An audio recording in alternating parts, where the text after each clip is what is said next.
Okay, so here we are again, looking a little different. Been about 3 hours.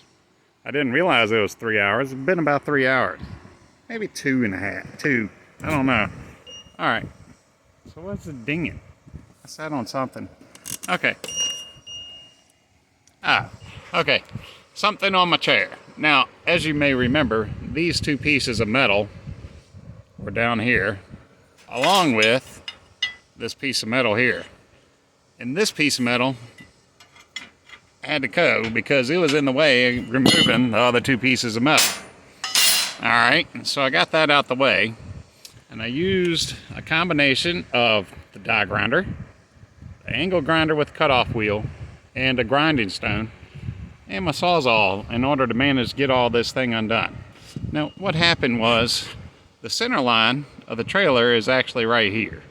And some reason or another, the guy set the thing up, one of these brackets, he set the bracket up right on the center line instead of going 1 inch off, or 1.5 inches off.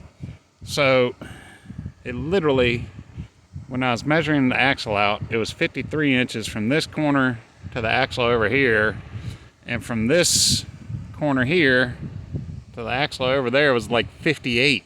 And I don't know how I got off that far off, but that's what I had. And so I had to cut all this off. And ended up, they have it all welded down through the deck here to the top of these. And let's take a look at the top of them. I don't know how this man managed to get a gob of metal. You see that gob of metal? I couldn't cut it with the angle grinder. And that gob of metal was right here on the inside of the frame. Right here, this weld right here was this giant booger of welding. Now, it cut, but I couldn't cut it with grinding stone. And I couldn't figure out how to get to it for the longest time with the grinder to cut it. I cut through on the outside along here with the angle grinder wheel pointed this way. Cut through here and reached as far as I could, and it just wouldn't come. And I was like, why won't this come? And then I figured out eventually, after racking my brain for a while, that I own a Sawzall. And I took some of the crappiest metal cutting blades I had, and yeah, it jammed a couple times. It hit the mesh, or it slid completely out the hole while I was doing it. And the first one I did was this one. And yeah, as you can see, not very straight. And then the second one, this did most of the cutting for the whole thing.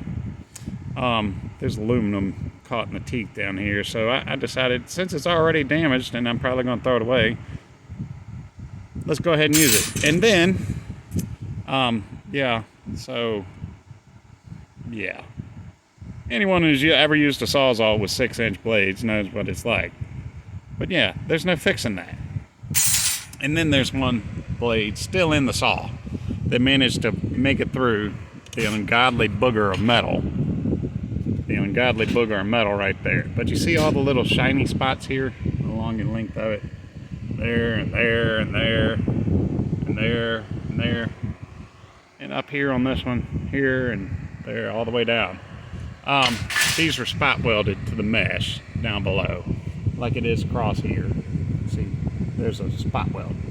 All right, so I got that, and then I had to cut these tacks off here. Well, this bracket right here was about 1/4 inch from actually touching the back rail, like back there. So it was just gobbed of weld put on it. And the other one touched, so they actually did the job they were supposed to and welded across and then down. Whereas this one just had a giant bridge. Now look at this. Let me see if you can see this. Can you look at that and see that big giant booger of... That's what they had for trying to bridge that arc. Yeah, wonderful. See, the other one came off pretty good. Now I got to grind that out because that's exactly where I need the new center of the new tongue is going to be at. So that's what we had to deal with that. So I gotta grind all that extra crap off of all of these so I can set this back in a new spot on the mesh, and hopefully I can tack all the mesh together. I'm not certain if I will, but hopefully most of it is going to fall back underneath of where the flanges are, because it's only like 1.5 inches off. It might be 2 inches once we find the new center line. But I got to grind everything and prepare it before I go. I got to mark and measure before I go and start welding things up. So I got to grind everything down and prepare it. Now it's 1:30 in the afternoon, and like I said, I have extreme sunburn. You want to see some bad sunburn? All right, can you see my leg right here? I have no idea. That's where one of my buddies grabbed me first thing when we were sitting on the floats, and he was like, "Hey man," and he still had suntan lotion on his hands. Well, what happened was we went on a rafting trip, floated down the river, and while I was inflating everybody's raft, everybody else is putting on their, what do you call it, suntan lotion.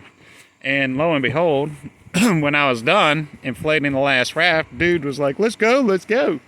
And so, yeah, this right here feels like someone has kicked me. A horse has kicked my entire shin on both legs. That is just absolutely horrid, let me tell you. So, yeah, I'm sitting on a stool and can't barely wear socks. And I didn't wear these shoes in the river, but the sunburn on the top of my feet, it's kind of over with. But it's been like, I don't even know how many years since my actual skin down here from the waist down has seen daylight. So, you know, other than wearing shoes inside my house. Okay, so I'm going to get this ready, and I don't know how much. I got to crawl up underneath of here and mark that, and then I got to mark the beam back behind it. Once again, the fan is running. It was kind of hot in that welding mask, or grinding mask. But anyhow, I got to mark a center line there. I got to mark a center line on this beam here, and then I got to mark a center line here, and then make sure all three of them are in a line. Yeah. As it is right now, what I had, the whole trailer is out of square. It's I forget, but it's a 1/2 inch longer this diagonal than it is from the diagonal from here to here. So I'm gonna go eat lunch, and I'll see y'all later.